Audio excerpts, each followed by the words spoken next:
Good morning, everyone, and welcome to the College Football Playoff semifinal recap press conference with Cotton Bowl champion, University of Alabama. Kicking things off today for us will be head coach Nick Saban. Coach Saban will let you open with some initial comments, and we'll turn it over to Q&A.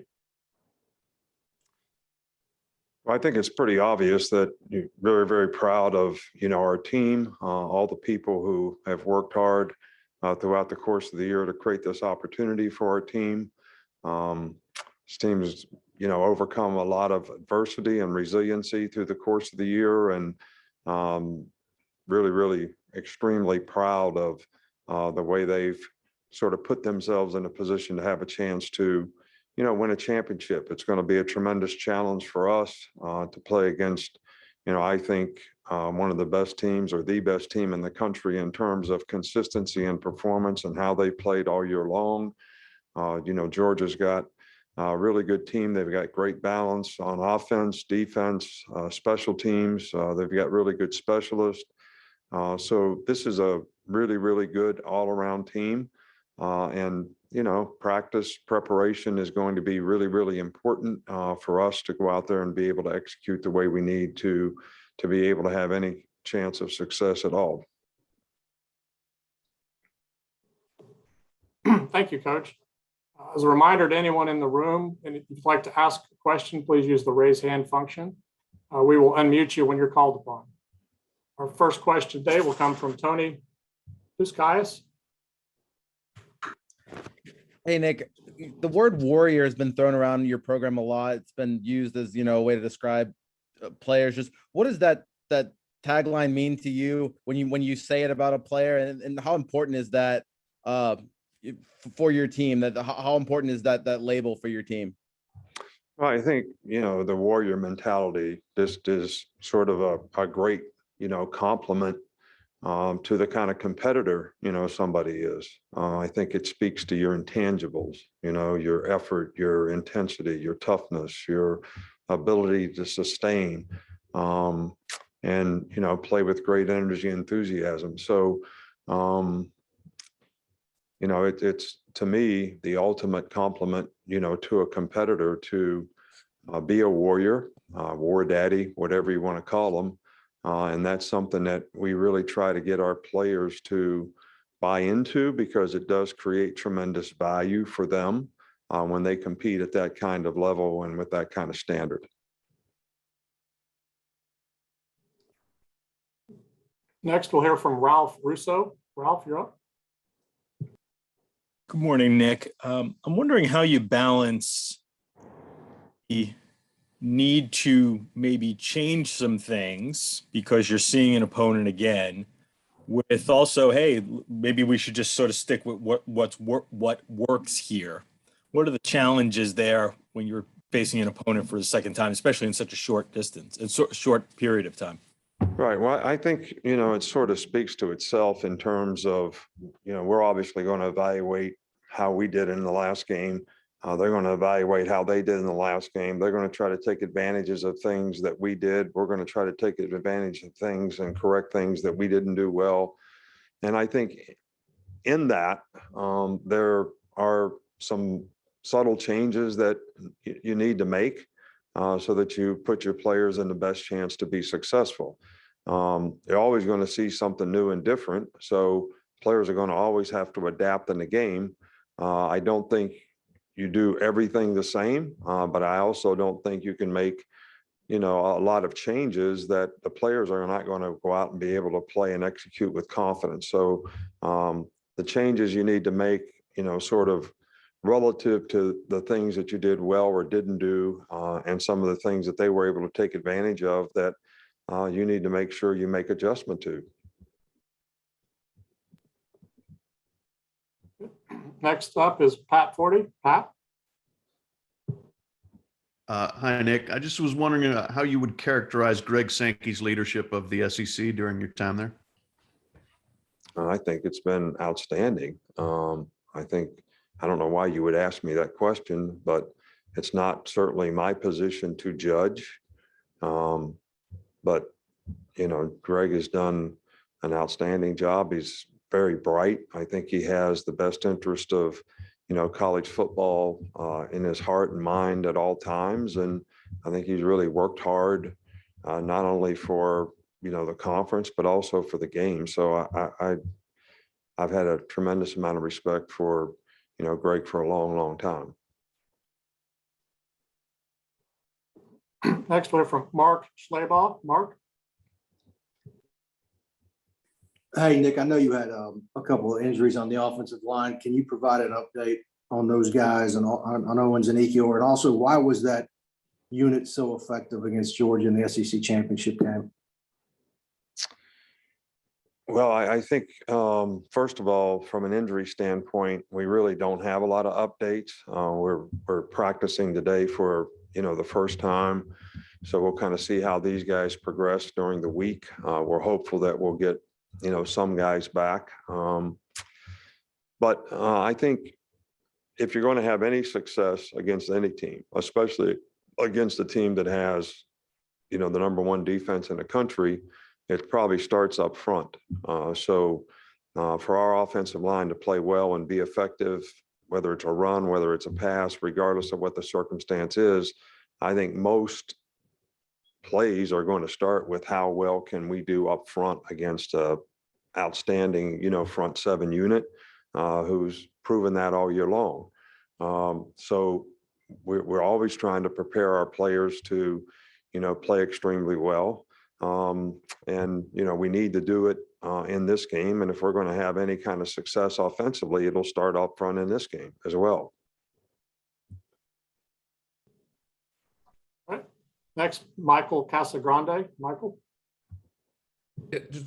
You guys had a rematch situation in 2011 playing LSU a second time in the championship game. What kind of lessons did you learn from that experience? I don't know that experience is going to have anything to do with this experience. We've got a different team. They've got a different team.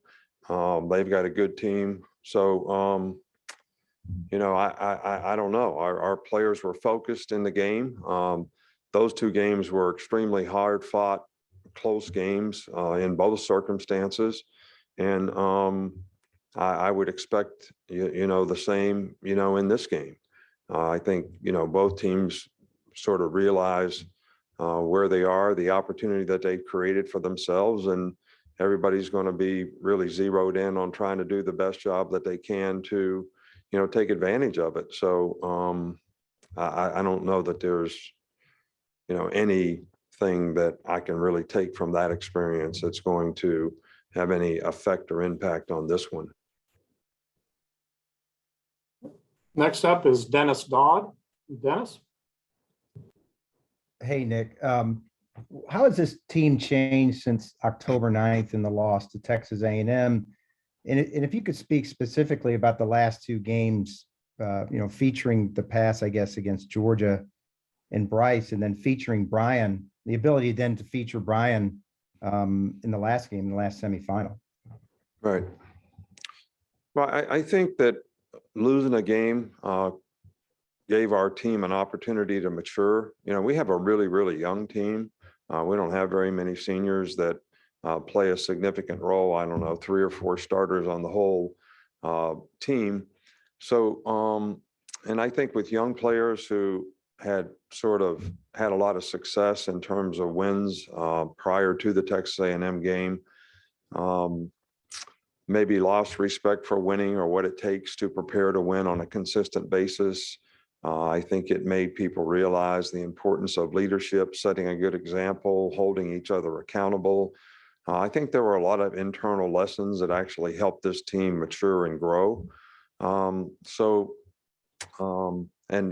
Most of the time when people don't have success, they learn from it more readily than when they have success. And I think that was certainly the case for our team. Next up is John Zenor. John? Yes, Happy New Year, Coach. Along the same lines of what you just asked, we all know how much talent you guys lost from last year's team, but you also lost some pretty darn good leaders. So how impressed have you been with how this team has evolved and kind of grown and got to get to this point?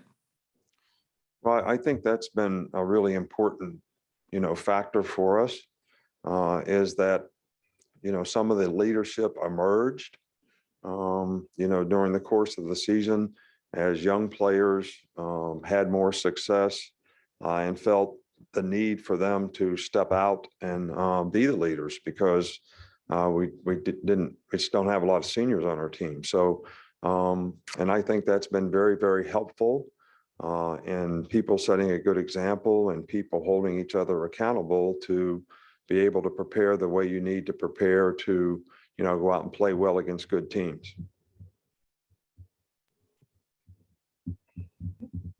Next up will be Mike Rodak. Mike? What allowed Brock Bowers to be so impactful in the first time that you guys played, and just what have you seen from him in the game since against Michigan? I think this guy is one of the premier players in college football. I know he's just a freshman, but this guy's got great size. He's a good blocker. He's physical. He's tough. And he's got wide receiver skills in every way, shape, or form, which makes it difficult being a bigger guy for bigger guys to cover him. And it makes it also difficult for smaller guys to cover him. So this guy is just a phenomenal football player all the way around. They do a really good job of featuring his talents as well. And he's been extremely productive in a lot of ways. I know everybody always knows the passes that he catches, but he's also a really good blocker and does a good job in his part of executing whatever he needs to do to, help his teammates have success as well. Next, Steve Hummer. Steve? Yes, hi, Coach. Being an underdog to Georgia worked pretty well for you last time. Look back on that, how were you able to maybe use that to your advantage, and how might you use it advantage if you're indeed a slight underdog this time? I don't know.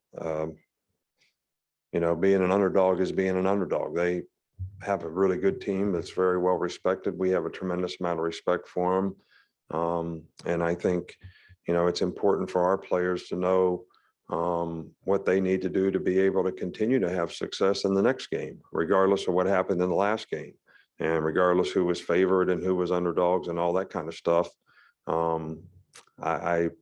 Everybody has pride in performance. Everybody wants to go play well. And we certainly want to do everything as coaches that we can to help our players go out and play well and compete well in the game. Next, we'll hear from Ryan Hennessy. Ryan? Coach, I know you don't like to look back in the past, but 15 years ago today, you landed in Tuscaloosa. I'm looking at video right now. It was quite the scene when you landed. What was that experience like that day, if you remember? And what has the last couple of years been here at Alabama for you?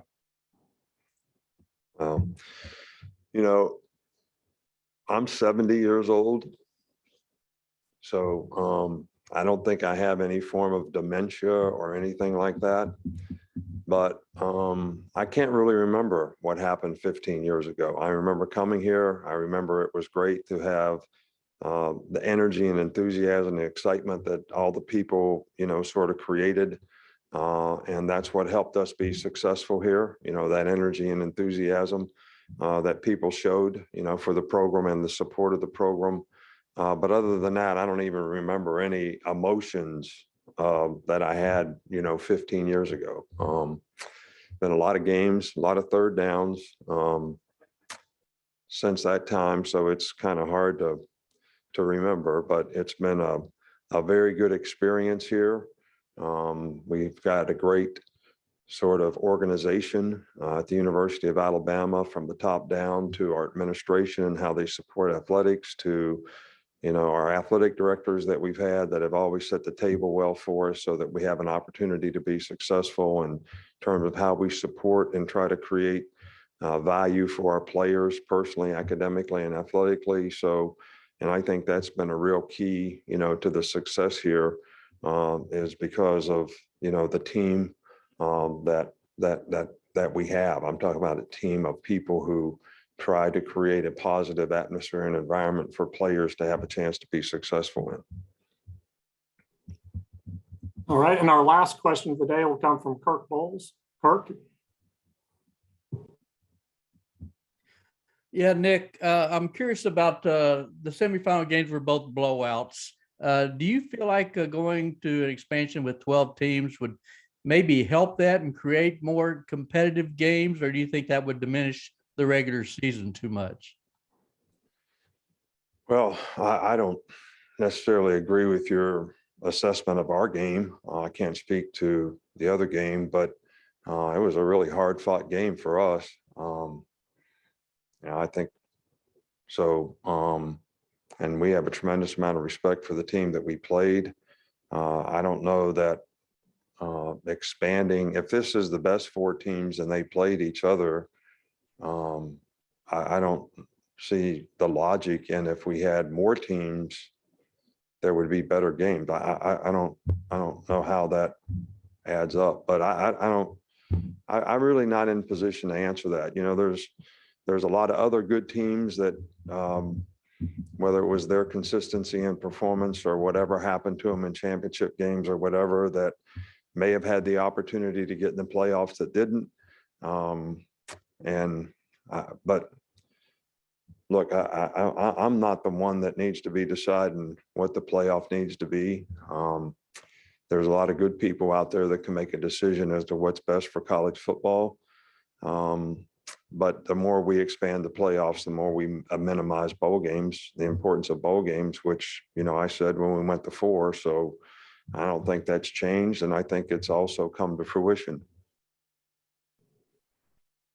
Thank you very much, Coach. We appreciate your time.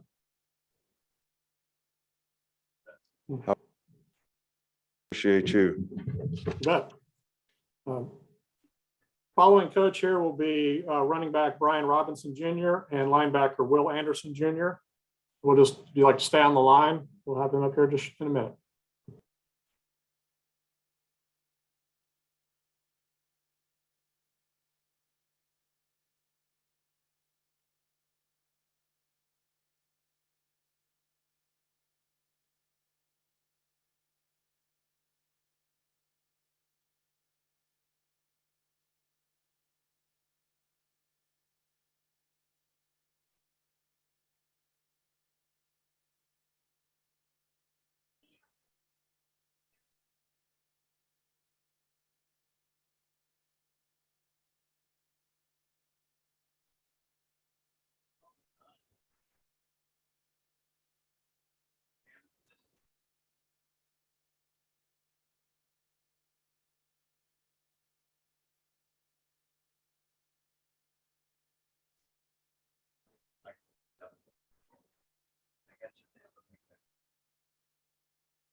We have Will Anderson Jr. ready to go first.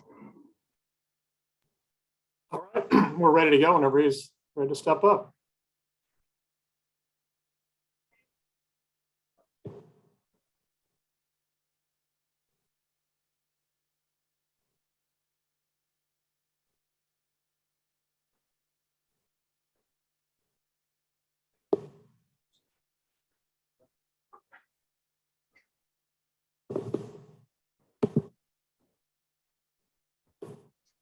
I like that background. The background is nice. Thank you, Will. As a reminder to everyone on the call, use the raise hand function if you're interested in asking a question. I don't know if some of the people may still be in the queue from Coach Saban. So if you are and do not have a question for Will, please lower your hand. Again, now joining us is linebacker Will Anderson Jr., the defensive player of the game from the Cotton Bowl Classic. Will, thank you for joining us. We will open it up to questions. The first question will come from Chip Howard. Chip? How much? I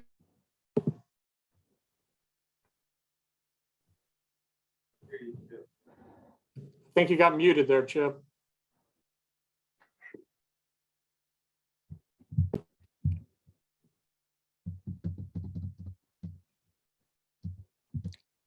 There I am. Can you hear me now? Yes. Sorry about that. Will, how much do you think you guys have improved since the Auburn game at the end of the regular season?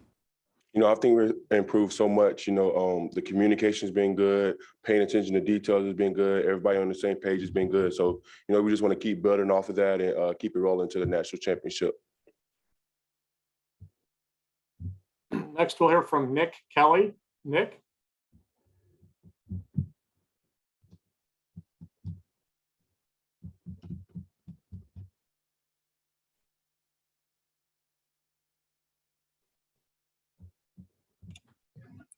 Hey, Will, just want to ask you, last time, obviously you guys had a lot of defensive success, but one of the guys for Georgia who provides some problems is Brock Bowers, their tight end. What do you guys need to do this time around to make sure he doesn't have as much of an effect? We haven't really talked yet, but as far as what we experienced last game from him and, coming to this game, he's a tremendous athlete. He can make plays really long, very athletic. So I think the key is just, paying attention to his playing style and making sure that we do a great job of covering him and making sure he doesn't get too loose. And, the game plan that we put in, we just play our game and just make it as effective as it can be. Next up will be Chip Towers. Chip? Yeah, Will, obviously you guys had a lot of success against Georgia last time. How do you think that affects this game? I mean, do you expect to see them do totally different things, or do you expect them to try to improve on things that they didn't do well? And what about you guys? I mean, do you approach it exactly the same second time around? That was last game. We have to focus on this game. It's going to be a whole totally new game, new area, new setting, everything. So, we're going to see something different that we probably haven't seen before. We have to be prepared for it. We're going to approach this game like we always approach every game, same mindset, same intensity, same energy. We're not going to try to do anything other than what we already do. We're just going to go out there and play Alabama football.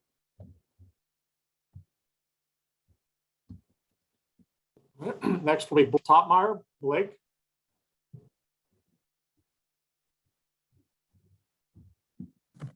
Yeah, well, I was wondering, how has your team been able to win in such a variety of ways this year? Some weeks you guys are winning high-scoring games with pass game. Other weeks you guys are winning, low-scoring defensive games. Why do you think you guys are able to win in such a variety of ways?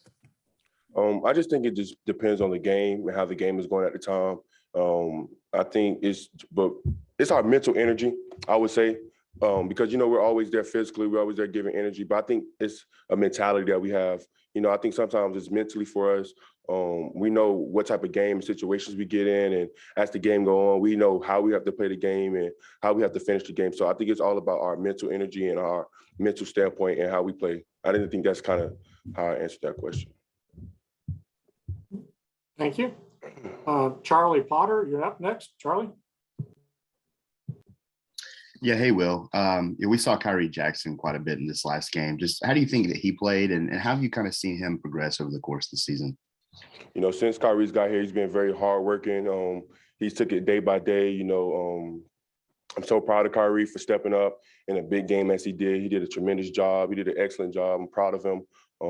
He's such a great teammate to have on our team. He's really been able to help our defense achieve and be where we need to be. And he's just going to keep building off of that. He's just going to keep getting better every day. And we appreciate him.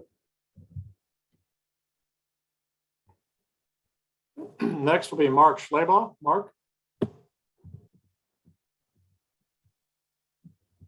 Will, when somebody says it's hard to beat a team twice, what does that mean to you? We don't really listen to all that stuff. We can't pay attention to that stuff. We know the challenge ahead of us. Georgia has a very good football team. They have very good players, very good coaches. So we just have to be prepared for anything. And, no matter the outcome of the game, we just have to play. No matter where it's at, we just have to play. All right, Jay Graves. Jay?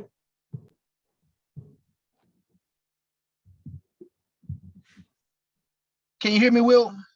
Yes, I can hear you. Yeah. As a team leader, what will you do and what have you been able to figure out to do with your teammates being so young and beating Georgia just a month ago? I mean, really beating them convincingly. What are you able to do to keep them focused and not be so overconfident coming into this ball game? I really don't have to do anything. We the type of team we have, we've never been that type of team to be cocky or anything like that. Or, oh, we beat them, we're going to do this again. We're very humble. We know the challenges we have. We know everything that they expect from Georgia.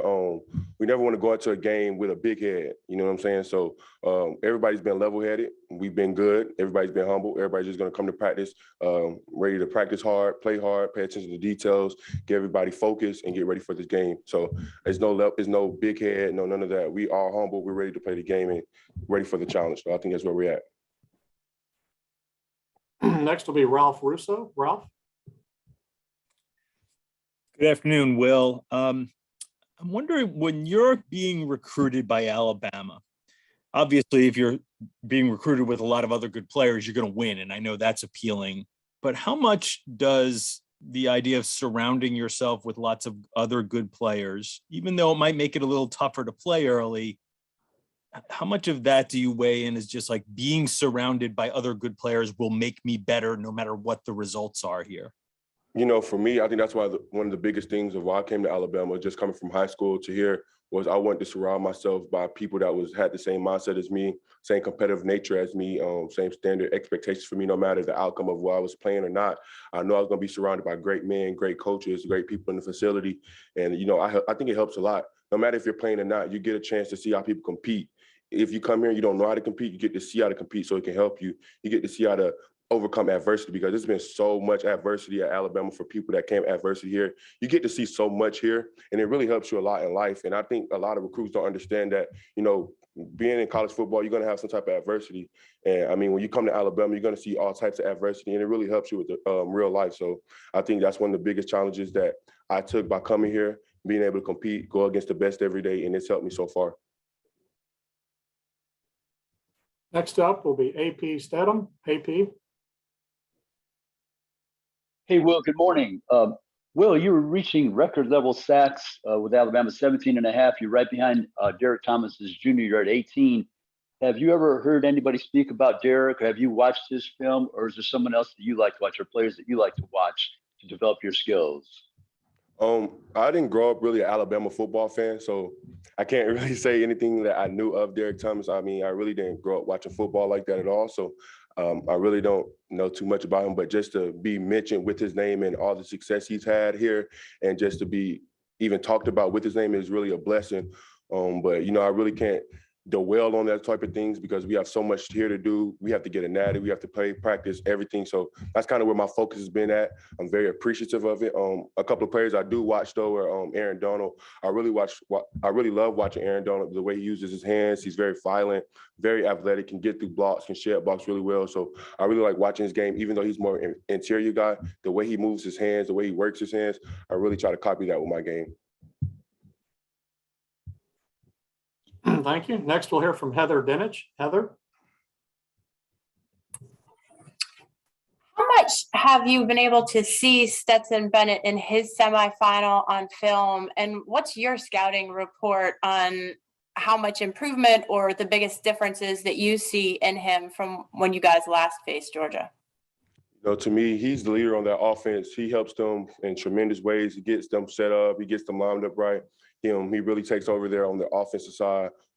His ability to move out the pocket, I think that's one of his biggest and strongest abilities he have. He can extend plays with his arms as well, but we just have to contain him.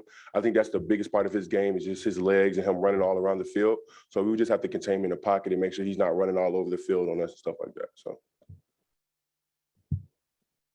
All right. Next is John Zenor. John.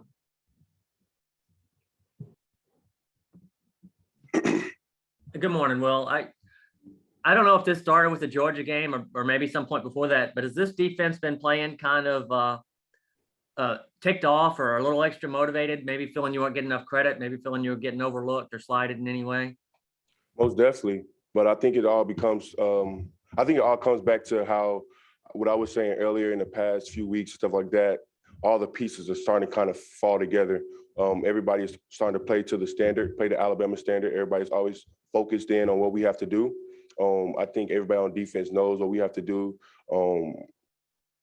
The intensity at practice has been really well. The energy's been good. Meetings have been excellent. I think when all the pieces are starting to fall together, I think that's why the defense has been playing the way it is. And, we talk all the time, we're saying we got one more game to put everything together, get all these pieces lined up, get the puzzle lined up right. And I think that's what we've been doing. All right. Next will be Ryan Hennessy. Ryan?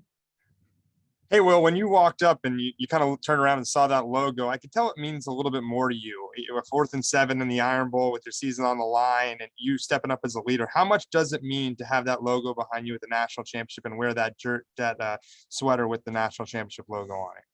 It means everything. It's such a blessing just for it to be my 2nd year and already going back to another natty. I mean, that's what you dream of when you're a little kid. And just to be in this moment and be in this space with everything that's going on, I'm so blessed. I'm so happy. And I can't wait for the opportunity to come. And it's really humbling and it's a very great experience. So it means a lot.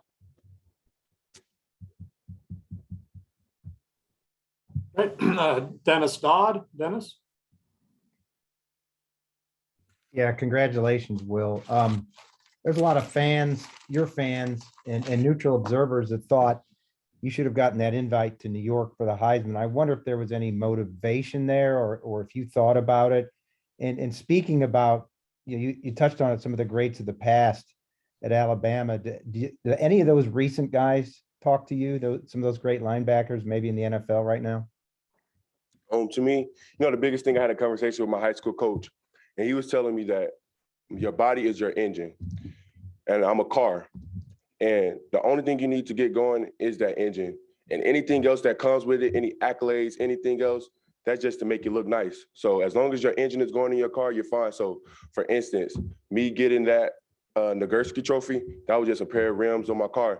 It's not, so I think that's how you approach it. As long as your engine is there, you keep going on. Anything else, that's just to make you look nice. So when he broke that down to me and he explained that to me, I think that was one of the best things he could ever do. And it really opened my eyes a lot to me. And I was like, man, you're right. As long as I got my engine, that's all I need for my car to keep going. Anything else that comes along with it, that just makes it look nice. Like any accolades that come, that just make it look nice. But as long as you got the engine and the bigger piece of the bigger picture that, we wanted to reach the 3 goals that we said when you wanted to come to college, as long as you got those things, that's all we wanted. But anything else, yeah, it looks nice. And yeah, it's grateful. And yeah, we're blessed to have it. But as long as you got that engine, you're going to be all right. You're going to keep moving. So when he expressed that to me, man, it opened my eyes so much more, and I'm so blessed to have him. So it was good. So that was my bigger thing going into this game. I really couldn't focus on it. I had to help my teammates out, and we had to get down to business and make sure that we was good. So I couldn't worry about anything else, no Heisman, anything like that. None of that stuff really motivates me to, play any more than I already do. I have my own self-motivation, only stuff that I have to motivate me to help me play, and I think that's what helps me. Thank you. Next up is Chris Lowe. Chris?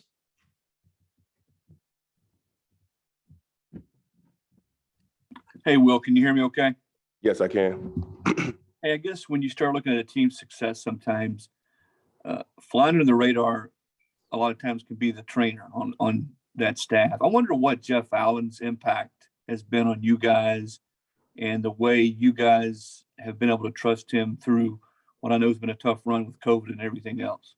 Yes, Jeff Allen and the training staff, they do an awesome job with injuries, anything that goes on with us.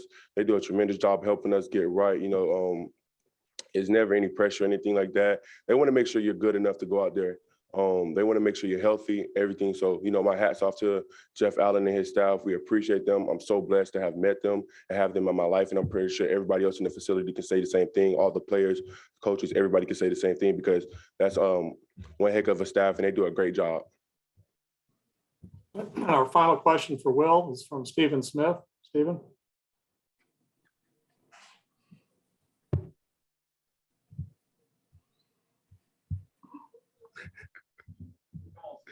First off, Will, Happy New Year to you. When you look at Coach Golding, what has impressed you the most about him in terms of his growth in the 2nd year of you with Coach Pete? Happy New Year's to you. And I'm sorry, it broke up a little bit. I couldn't hear you, like the exact question. I was saying the exact question was, Coach Pete Golding, it's your 2nd year with him. How have you seen him grow as a defensive coordinator? Uh, I don't really know too much about coaching, so I can't really say the growth of his coaching ability.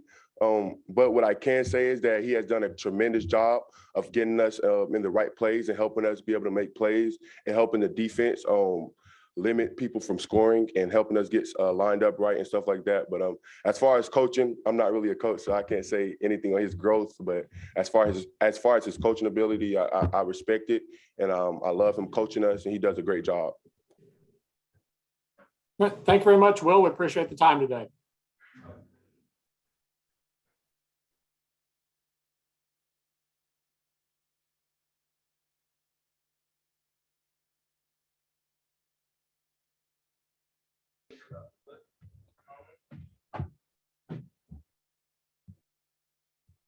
Hello, Brian.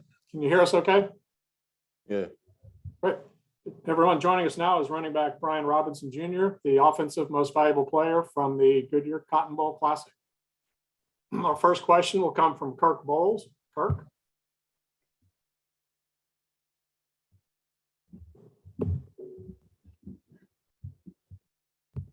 Hey, Brian, Will Anderson just told us he's a car and he tries to keep his engine finely tuned. I was curious, what kind of car is Will Anderson? I thought he was more of a tank, but is he a Porsche, a Jaguar? What is he?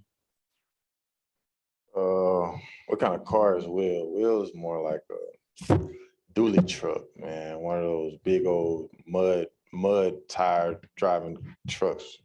I can't really explain it, but you know, he one of them guys who, you know what I'm saying, you can get real dirty, you know, get himself up and just, you know, get ready to do what he did all over again. So, you know, that's what you use those big dually trucks for off-road, you know, type of stuff. So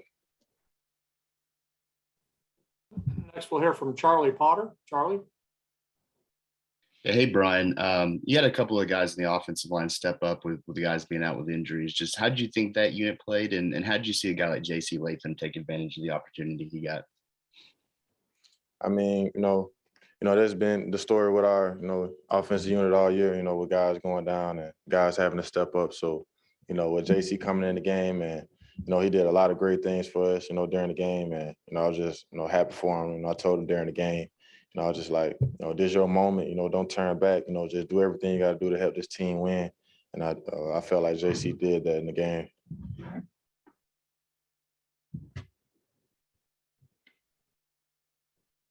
Next, we'll hear from Nick Kelly. Nick. Brian, you know, for last game, obviously it's last game and this game is a new game, but what kinds of things do you guys want to replicate offensively that worked last time? You know, just, you know, being real dominant up front, you know, that's the main thing for our offense, you know, just, you know, be the most physical team up front, you know, and that'll just open up everything for us in our offense, you know, the running game, you know, just stay consistent, you know, just, you know, give the quarterback time to make plays in the passing game, just, you know, just really just being the most dominant team up front. Next, we'll hear from Michael Casagrande. Michael. Yeah, Brian, when talking to Will, he was talking about kind of putting the previous game with Georgia in the past. What's the balance for you in terms of flushing some of the success of that game and the lessons you learned from it to try to take advantage of that for the second time? I mean, you know, with us playing on one time already, you know, we could assume that they would come out and try to, you know, hit us with the same things that they played us with the first time. But, you know, we got to expect them to come out with some new things, and we just got to be able to adjust to it. So, you know, I don't feel like we'll see the same thing we seen from them the first time we played them. You know, I feel like they'll come out like a completely different team, you know, in this national championship game. So we can't get, you know, caught up on, you know, what we seen them doing in the first game. We got to prepare for this week. Next, we have Joseph Goodman. Joseph. Yeah, Brian, can you hear me okay? Yeah. Okay, cool. I was just wondering what it was like having Coach Pendry back, you know, before the semifinal game, and did that contribute to, I guess, the physical nature of the game plan? I mean, Not really. He was still attending. Like, he was just only back for one practice. So, all the other days that he wasn't at practice, we still had to go out and prepare and, practice hard, so it really didn't make a difference with him not being there or him being there. We still had to go out and, prepare, the game plan the same way.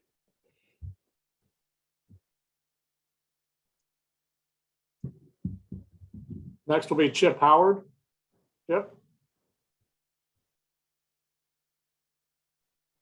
Brian, last year when you were watching Najee Harris, it looked like he kind of turned it up at the end of the season and was a big difference maker. What did you learn from that run last year that he had?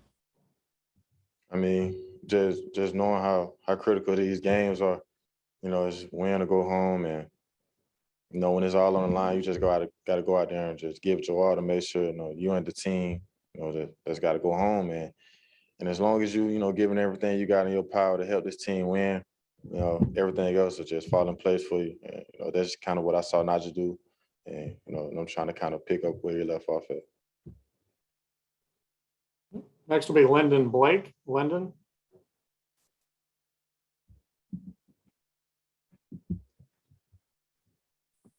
Can you hear me now? Mm. Okay, we're good. Hey, so growing up in Tuscaloosa, what was it like watching Alabama play in national championships? Do you have any memories that stick out to you? Any games that were your favorite to watch? I mean, just watching Alabama play in national championships as a kid, it was just like, the biggest college football game you can ever watch. And anybody who truly love, football or just sports, just love watching their favorite team playing, national championship games. And the one game that probably stuck out to me the most was the first one I got a chance to watch, and that was the game versus Texas and Pasadena, Mark Ingram Heisman year. It was just the first time I got to see Alabama play in such, big game like that. And, just watching them dominate that performance, just really stuck out to me. Next will be Daniel Tortora. Brian, just what you can say about the impact that Nick Saban's had on your life, and just, from the recruiting point to where you are right now, what he's done for you and how he's commanded the best out of you. I mean, with Coach Saban, he just always, he always had faith in me, since day one, since he recruited me. He trusted that I was going to come here and, just do everything I needed to do to be successful.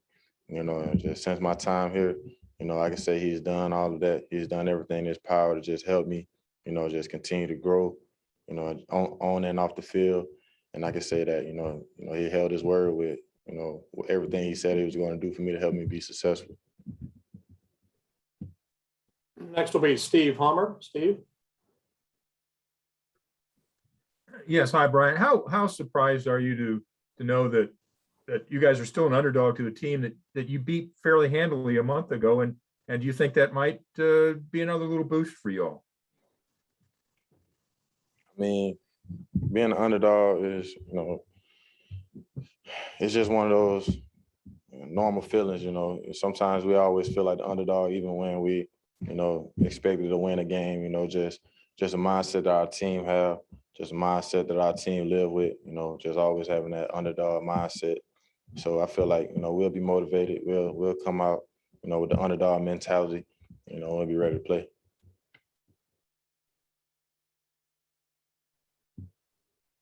Brooks Austin. Brooks. Yeah, Brian, I'm just curious, this year, your half of your career statistical carries and production have come in one single year after 5 years at Alabama. So I guess my question is, how did you mentally and physically prepare to carry the workload this year for Alabama? And my second question would be, how did you mentally handle those years of knowing that your opportunity will eventually come? I mean, obviously I knew that the workload was going to increase tremendously. So I had to prepare for that in the off season. I had to spend extra time, training and, just conditioning my body, preparing myself to play a season that, I really didn't know what to expect. I just knew that I was going to, be expected to do a lot more. So I had to, you know, kind of put myself in position to do that. And from the following years, you know, just, you know, as the years go by, you know, I just felt like I couldn't waste that time, you know, just because I wasn't playing a lot or on the field as much as I wanted to be. I still had to train. I still had to prepare the same way as if my opportunity was going to come at any moment. And, you know, with this being my opportunity now, you know, I just felt like I prepared myself for it over the years by, you know, working hard and just still training hard. Next, we'll hear from Mark Weiser. Mark?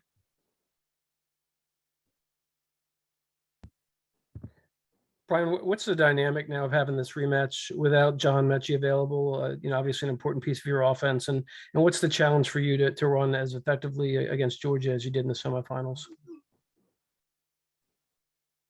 You know, with John being down, obviously it created more opportunity for the younger guys, and I feel like they've been doing a great job. So, you know, I just feel like, you know, we can kind of plug in for Mechie, you know, where we need him.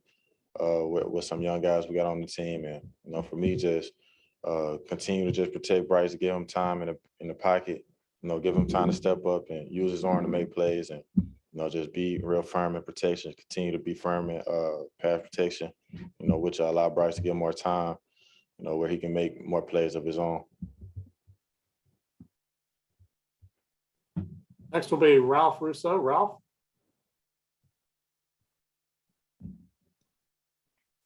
Good afternoon, Brian. You mentioned sort of your path and how you had to be patient to get the spotlight.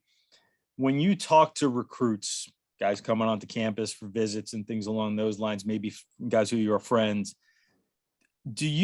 how do you tell them, or maybe how would you describe to them the experience of, even though maybe you don't play as much at Alabama at first, you're still getting better? Do you impart that to people who, you know, to kids who are considering Alabama, that, hey, like, your patience will pay off because even if you're not playing, you're still improving? Well, sometimes I had to explain to some of these recruits that, you know, everything is not going, you know, necessarily be handed to you, but, you know, everybody has their own story. Some people have, you know, just different opportunities. You know, some guys come in and they're granted the opportunity after their freshman or sophomore year. Some guys like myself had to wait, you know, 4 years beside, you know, 4 or 5 great players before, you know, we really get, you know, the opportunity to, you know, play. But, you know, everybody's story is just different. But regardless of, you know, when your opportunity, you know, going to be granted to you, still got to be prepared for it. Like, you know, when they open the doors for you, you're not ready for the opportunity, and you didn't prepare yourself for it, then like you waste your time complaining. So I just spent less time complaining about, you know, when I was going to get an opportunity, just spent more time training and working towards, you know, what I was going to do when I did get the opportunity.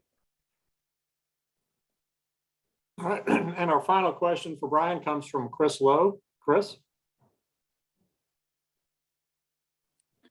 Hey, Brian, Coach Saban said earlier that he felt like, you know, you never want to lose a game, but the A&M loss was probably good for you guys in a way that it just sort of propels you guys to play a lot better, closer to your standard. What along those lines did you see after that loss that helped you get to where you guys are right now? I could say I saw it more in just, you know, in practice and how we prepared. Like, you know, after that loss, you know, guys started to reflect on, you know, how they prepared their week and all the things they could have done or, you know, could have done better, you know, just possibly prepare themselves for the game, which would have helped us win the game.